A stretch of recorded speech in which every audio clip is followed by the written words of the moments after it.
Welcome to my channel Bookish English. What if I told you the reason you're not speaking English fluently isn't because you're lazy or not smart, but because you're making silent mistakes you don't even know about? Stay with me. I'll show you how to fix every one of them. And before we start, tell me in the comments, what's the one English problem that annoys you the most? Let's talk about it. Chapter 1. You're still translating in your head. You wake up in the morning. You want to say, I want to eat breakfast, but your brain freezes. First, you think the sentence in your native language. Then you try to find the English words. Then you fix the grammar. By the time you finish, it's too late. The moment is gone. This happens every day. You know many words, but speaking still feels slow. You think, why is English so hard for me? But here's the truth. It's not the words. It's the translation. You are not speaking English. You are speaking your language, using English words. Many learners do this. Maybe you do it too. And it's not your fault. In school, you were trained to translate. Your teacher said a word in English and gave you the meaning in your language. You memorized it. Then you did this again and again. Now, years later, this habit is still in your mind, and it makes you slow. It makes you nervous. It makes you afraid to talk. You worry. Is this word right? Is this sentence correct? You stop before you start, and people think you don't know English, but you do. You just can't show it. Now imagine this. You're in a kitchen. You see a cup, a spoon, a plate. Instead of thinking, this is a spoon in your language, you simply look and say, spoon. That's it. No sentence, no translation, just the word. This is called the name what you see method. It's simple, it's powerful, and it's how children learn. You can do it too. You walk into a room and you say, door, chair table, light. Do it softly, do it silently, but do it in English. This daily trick rewires your brain. It teaches your mind to see the world in English. At first, it feels strange, but in 1 week, your brain starts changing. You don't stop to translate. You don't search for words. The words come to you because they are already there. You use them 20 times this week. Your mouth remembers. Your mind knows. That's how fluency begins. Not with big grammar books or hard vocabulary, but with simple words, spoken often. And there's another trick. When you're alone, talk to yourself. Yes, really. Don't wait for someone to practice with. Say what you're doing. Say it like this. I'm brushing my teeth. Now I'm washing my face. I open the window. I drink water. It sounds silly, but it's how you build real fluency. The more you say, the more you remember. The more you remember, the faster you speak. One of my students tried this. At first, she felt shy. She said, "This is weird." But I told her, try it for 7 days. That's all. On the first day, she spoke only 5 sentences. On the 3rd day, she spoke for 1 full minute.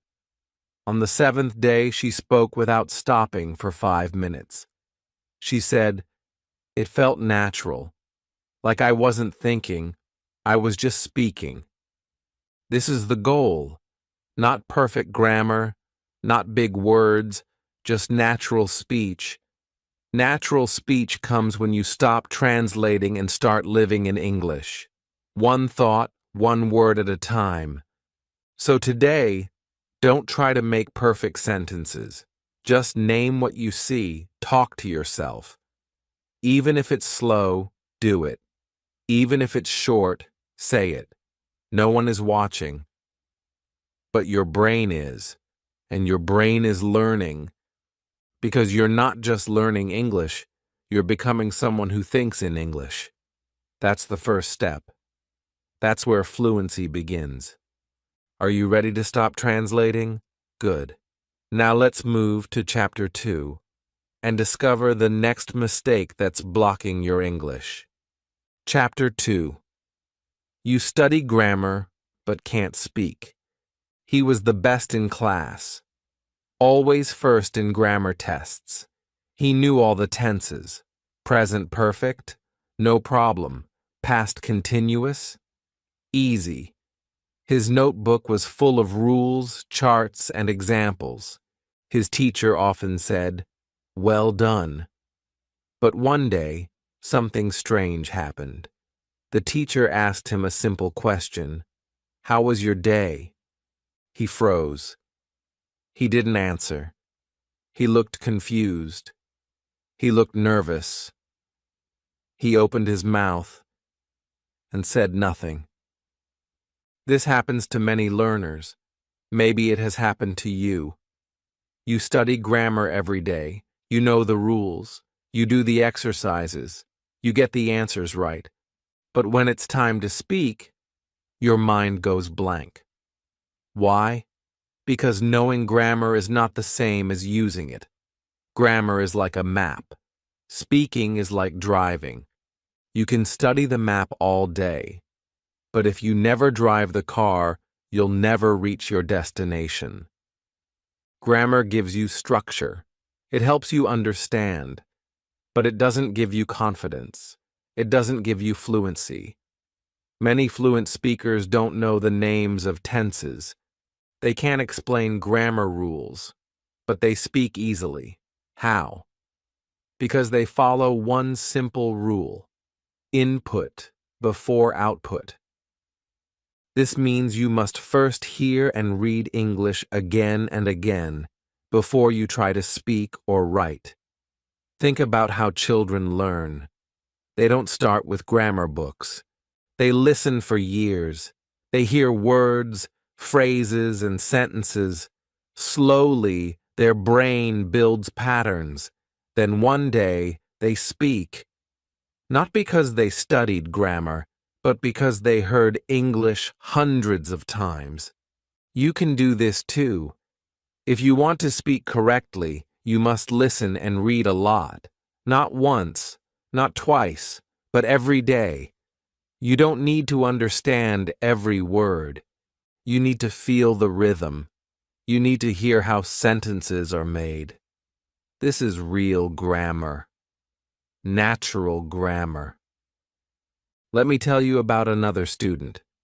Her name was Amina. She said, "I can't speak English.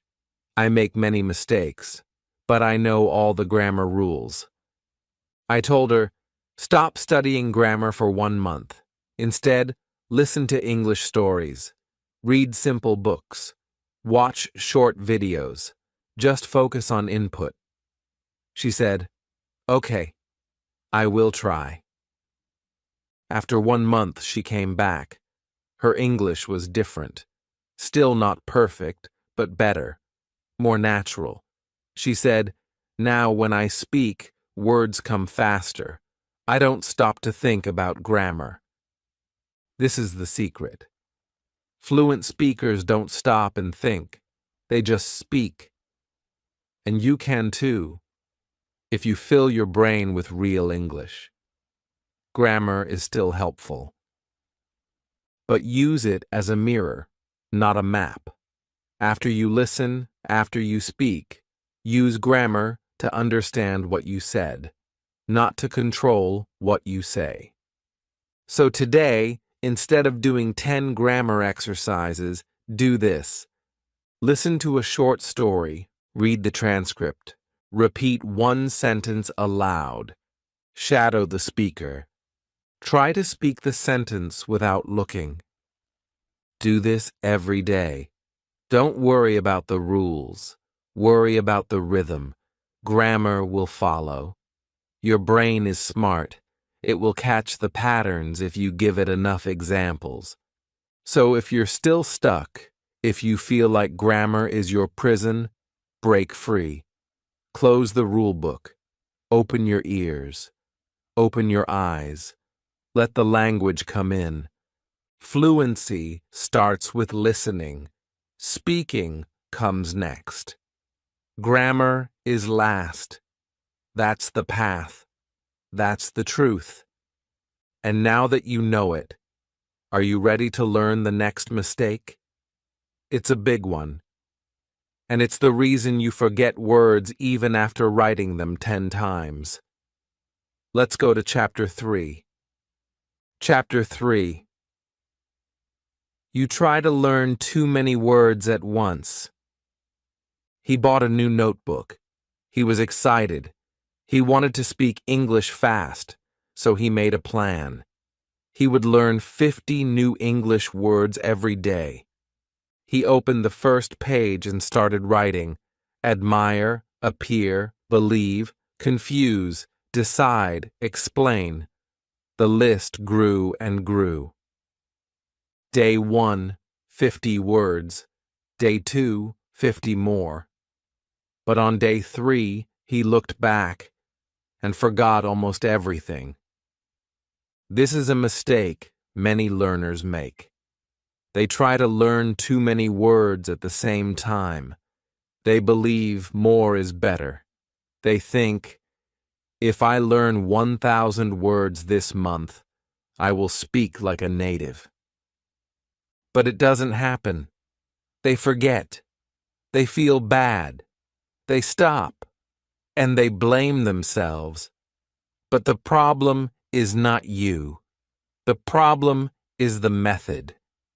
Your brain doesn't learn by looking once. It learns by seeing, hearing, and using the word again and again over time. Imagine this. You hear the word coffee every day. You see it in menus. You hear it in films. You say it when you order. Now you know it forever. But if you write a word like metaphor once in a notebook and never use it, your brain will delete it. The brain is smart. It keeps what you use. It forgets what you don't.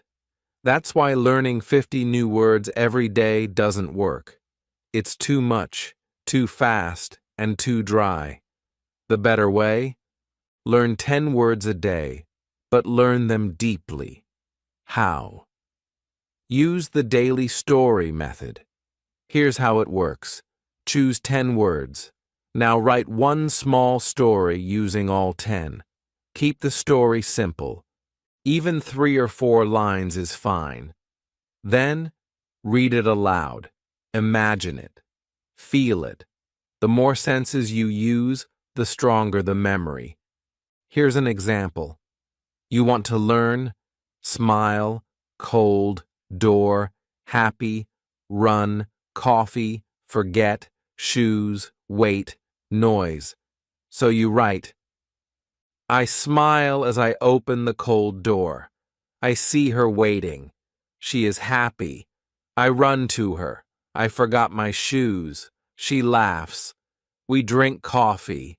There's a noise outside, but we don't care. Now these words are not just in your notebook. They are part of a moment, a picture, a memory. You can feel the cold door. You can see the smile. This is how your brain remembers. And don't stop there. Say the story out loud. Record it. Listen to it tomorrow. Add a new sentence. Play with it.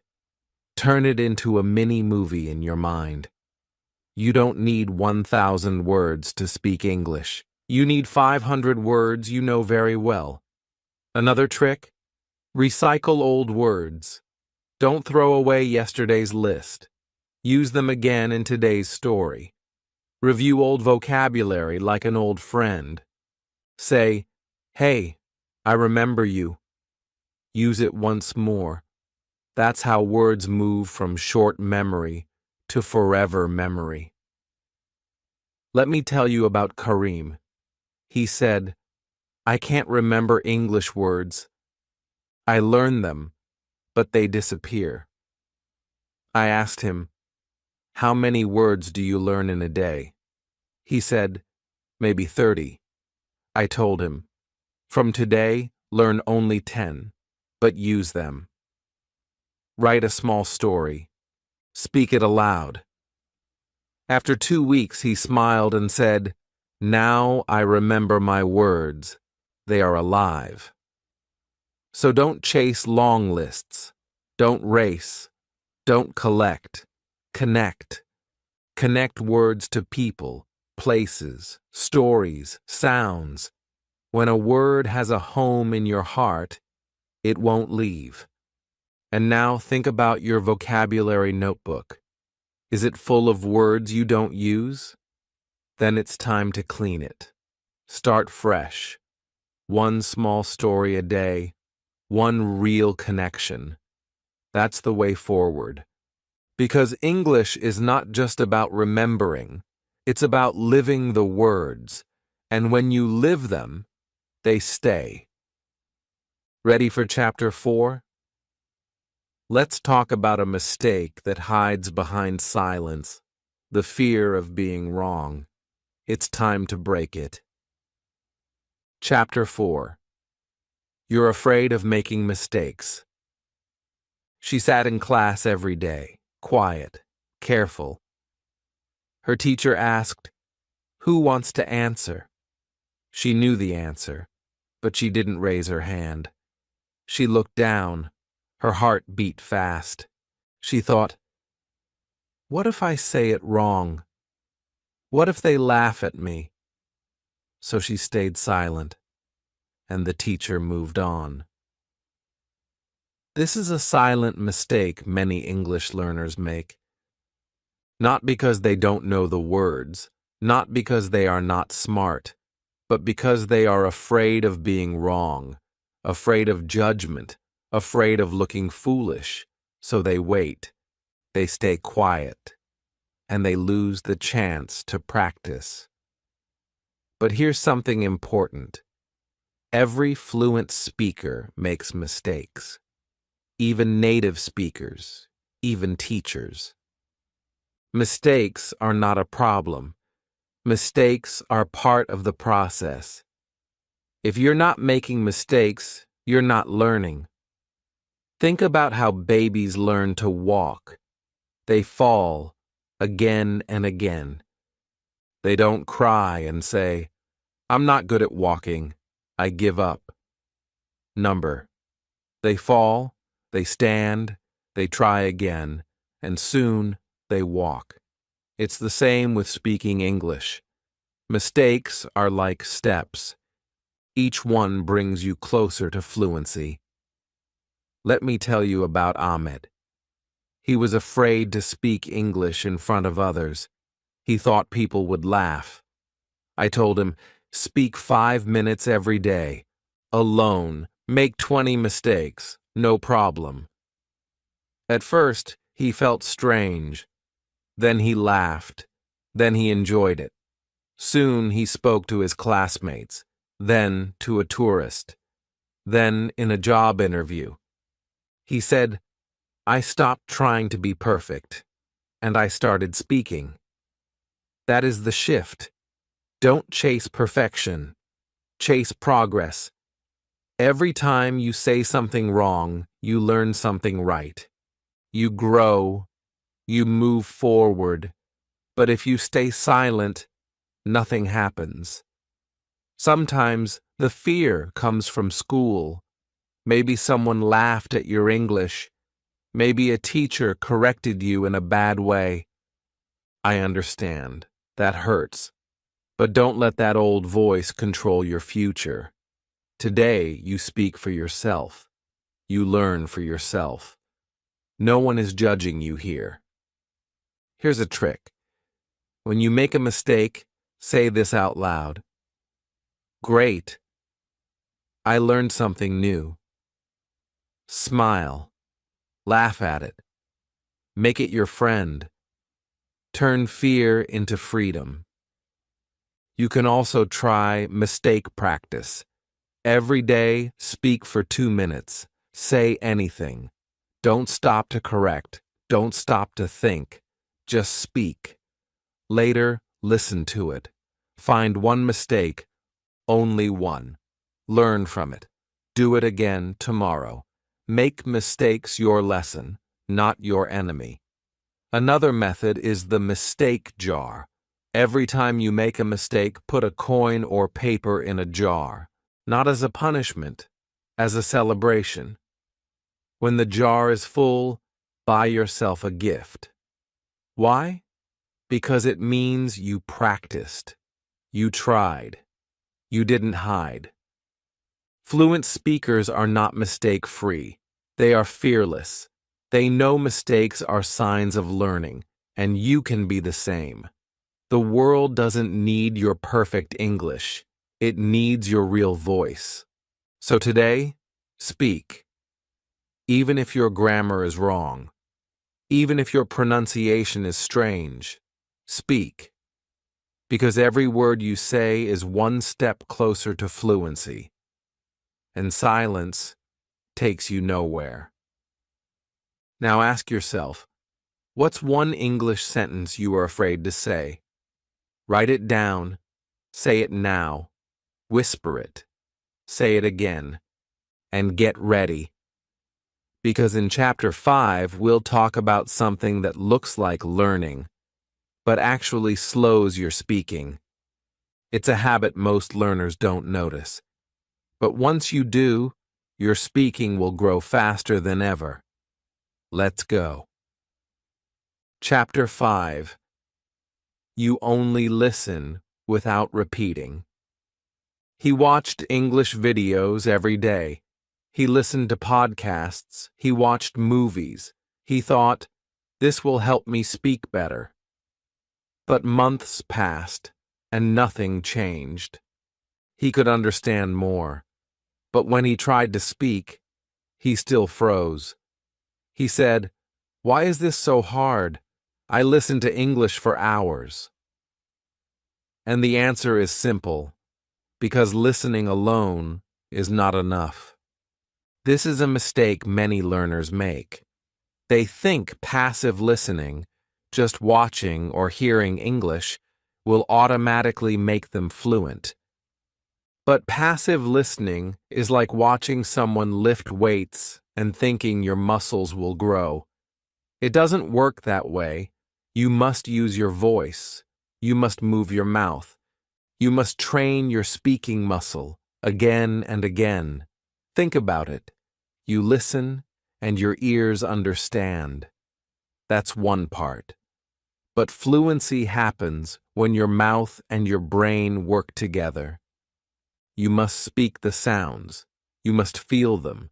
You must train your lips, your tongue, your breath. That's how words come naturally. Let me tell you about the shadowing method. It's simple and powerful. You listen to a sentence in English from a video, a podcast, or a story, and you repeat it immediately. You don't wait. You speak with the speaker. You copy the voice, the tone, the rhythm, like a shadow. At first, it feels fast. It feels messy. You miss words, but that's okay. The goal is not to be perfect. The goal is to move your mouth with English. That's how fluency begins. You can shadow with subtitles. You can shadow one sentence 10 times. You can shadow just one paragraph a day. But the key is, don't stay silent. Speak with the video. Be its echo. One of my students, Maria, was very shy. She said, "I don't like my voice. I feel stupid when I speak alone." I told her, shadow in a whisper, or speak in your head, but move your mouth, feel the shape of English. She tried it for a week. Every day, 5 minutes. Just one video. She whispered the lines. By day 7, she said, "Now I can say the sentences easily, even out loud." This is the spike moment. When you stop being afraid of your voice, when you start using it, that's when fluency grows. You can start with your favorite video. Choose one with a clear speaker. One sentence at a time. Listen. Pause. Repeat. Again and again. Then try it without pausing. Speak with the speaker. Let your voice blend with theirs. Let your brain and mouth work as one.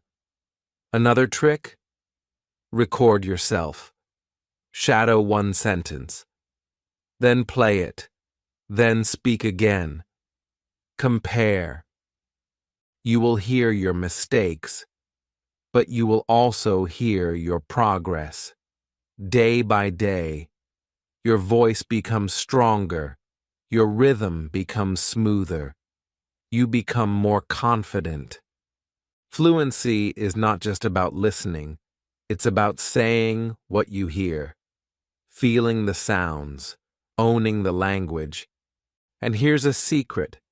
You don't need a partner to speak English. You are your own best partner. Your phone can be your practice tool. Your videos can be your teacher. And your voice is your power. So today, when you listen, don't stay silent. Don't be a watcher. Be a speaker. Be a shadow. Because when you repeat what you hear, you don't just understand English. You start to speak it. And once you speak, the world opens.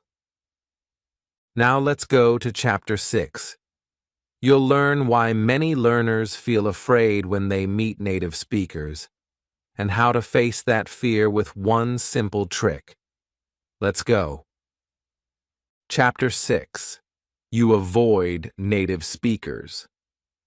He was walking through the market when he heard someone speak English. A tourist, a native speaker. His heart jumped. His hands felt cold. He quickly turned around and walked away. Not because he didn't know English, but because he was scared. Scared he wouldn't understand. Scared he would make a mistake. Scared he would freeze.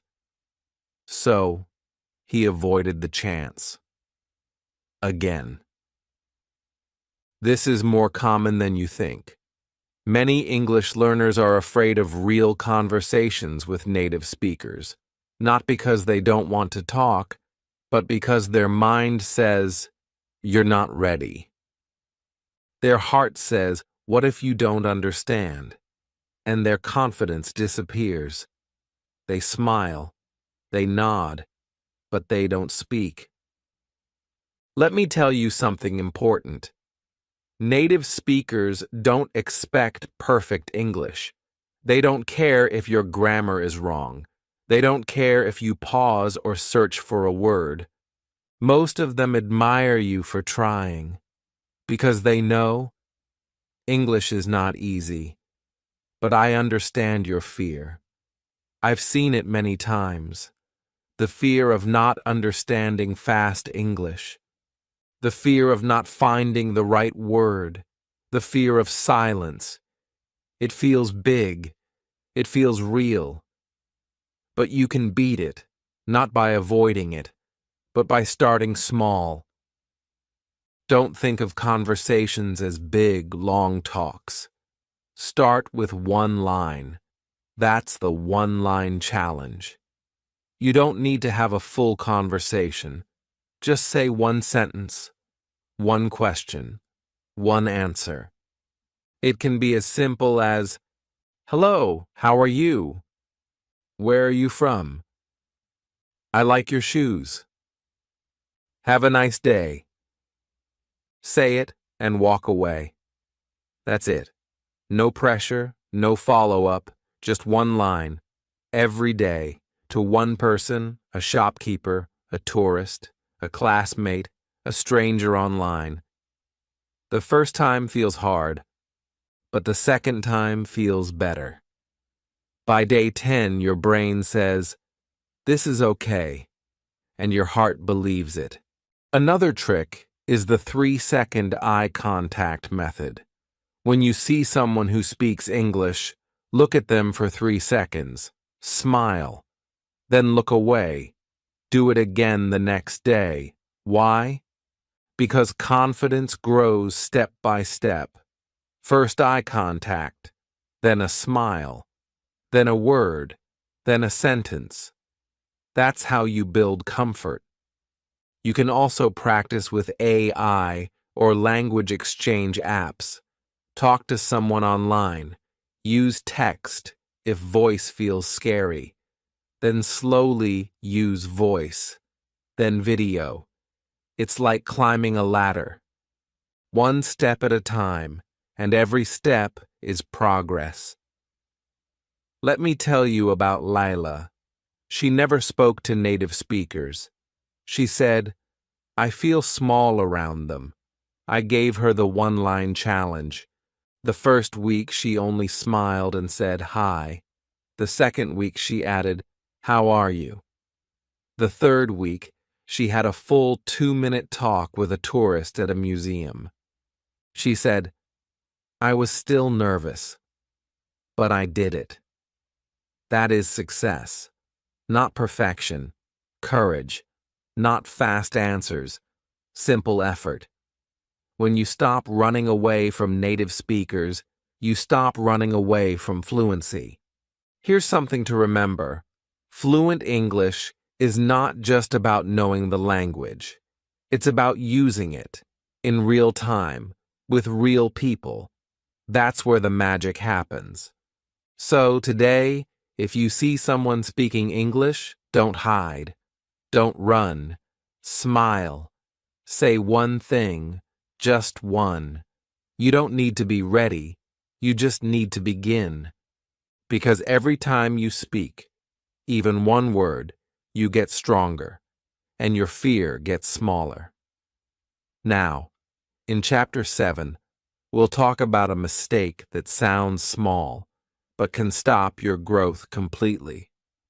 It's about time. How often do you practice English? Once a week? Twice? What if I told you that's not enough, even if it feels like a lot? Let's talk about the power of small daily practice. Let's go. Chapter 7. You don't practice daily. He opened his book on Sunday. He studied for 2 hours. He felt proud. He said, "I'm working hard." Then the week passed. He was busy. He had work, family, life. Next Sunday, he studied again. Another 2 hours. But something felt wrong. He still couldn't speak easily. He still forgot words. He still didn't feel fluent. He said, "Why? I'm studying. I'm serious. So why am I not improving?" This is a silent mistake many learners make. They think studying once or twice a week is enough. They think one long session is better than many small ones. But it's not. Your brain learns like a plant. It grows a little bit every day. If you water a plant once a week for 2 hours, it will die. But if you water it 10 minutes a day, it grows strong. Language learning is the same. 10 minutes a day beats 2 hours on Sunday. Every time. Why? Because your brain needs repetition. Your memory needs review. Your mouth needs movement. And your confidence needs daily care. When you practice every day, even for a short time, your English becomes part of your life. Not a chore, not homework, just something you do. Let me tell you about the 10-minute fluency routine. It's simple, it's powerful, and it works. 2 minutes. Listen to one short story or dialogue. 2 minutes. read the same story aloud. 2 minutes. Shadow the speaker. Repeat after them. 2 minutes. Speak freely about your day. Talk to yourself. 2 minutes. Write 5 new words. Make 1 sentence with each. That's it. 10 minutes. No stress, no grammar books, just action. Real English, real practice. And if you do this every day, yes, every day, your English will change. One of my students, Raphael, said, "I don't have time. I work 10 hours a day." I told him, "Just 10 minutes, no excuses." He did it for 30 days. After 1 month, he said, "I'm speaking faster. I remember more. I feel better." That's the power of daily practice. And here's the truth. It's not about time. It's about consistency. Some people say, "I'll start when I'm free." But free time never comes. Life keeps going.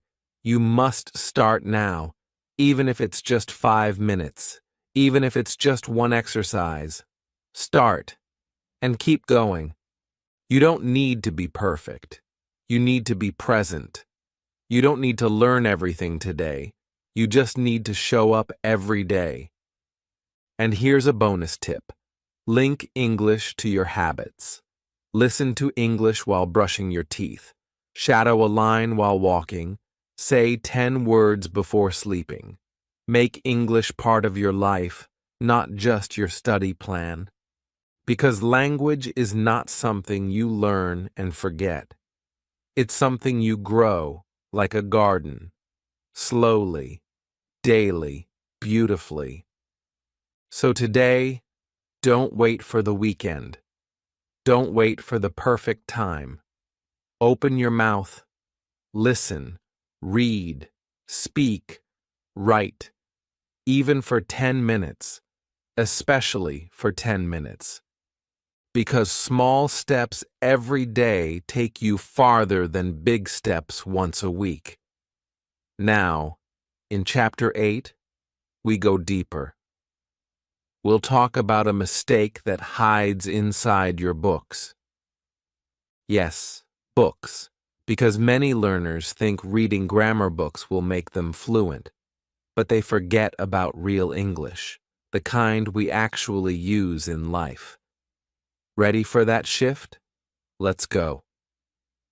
Chapter 8. You only read textbooks, not real English. She opened her grammar book again. Page 45. Reported speech.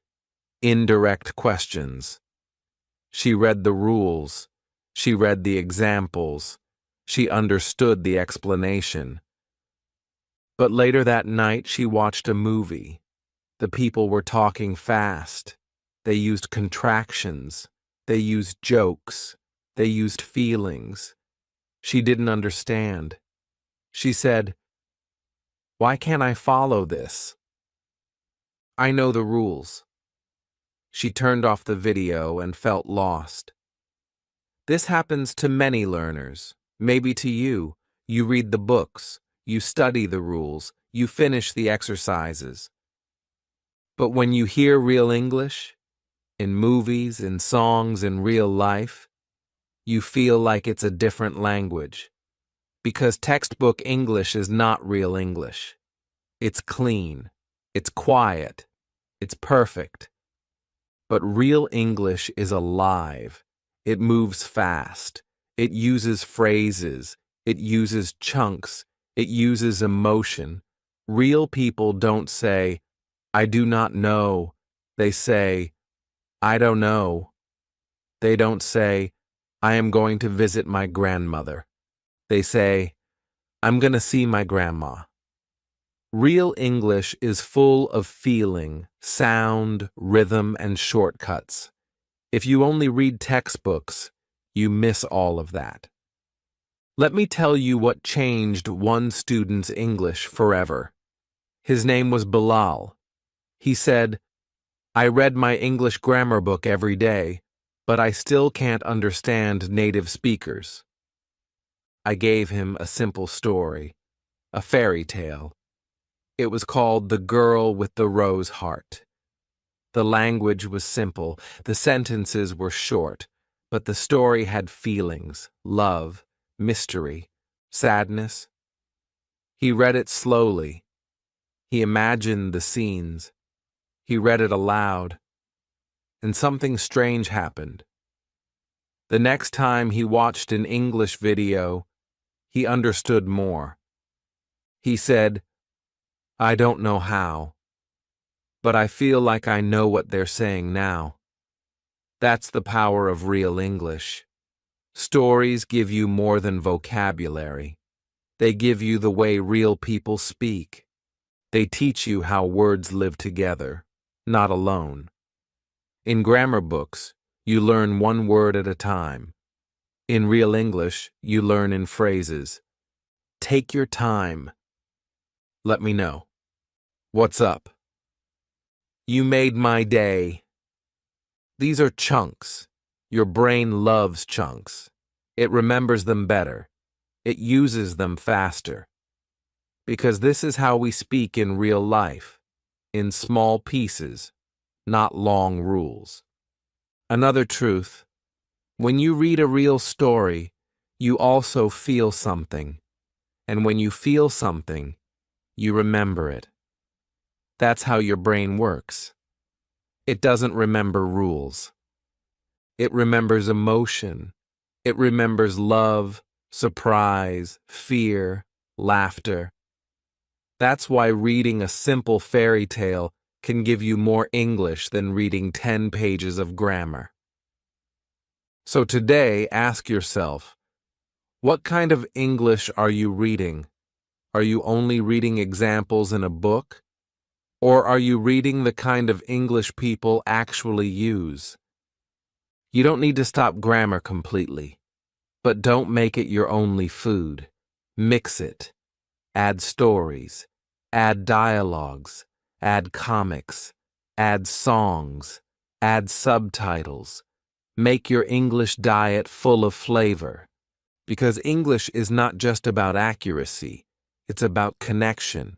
It's about understanding people, their thoughts, their feelings, their voice.